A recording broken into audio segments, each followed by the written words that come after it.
এই আমলটা খুবই পাওয়ারফুল। রুগীকে সামনে রেখে ওই জিনকে আটকানোর পর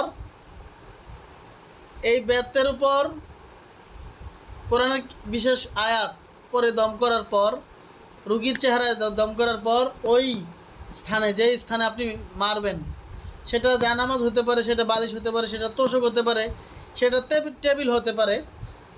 আপনি আঘাত করবেন বালিশে আর নিয়ত করবেন জিনের কলিজা আঘাত করতেছি, ইনশাল্লাহ কলিজায় গিয়ে লাগবে। আপনি আঘাত করবেন বালিশে, আঘাত করবেন তোষকে, মানে পবিত্র হতে হবে যেটা করেন, পবিত্র কোনো একটা স্থানে আঘাত করবেন জালিমের দিয়ে, কিন্তু এর আঘাত পড়বে গিয়ে জিনের কলিজায়, জিনের মাথায়, জিনের পায়ে, জিনের হাতে, জিনের পিঠে। তো এই আমলটা আজকে দিব ইনশাল্লাহ। পাশাপাশি আমলটাও দিব কিভাবে আমরা গাদ্দার জিনকে গরম পানির তাপ দিতে পারি। যেমন রিমান্ডে গেলে গরম পানি দিয়া শাস্তি দেওয়া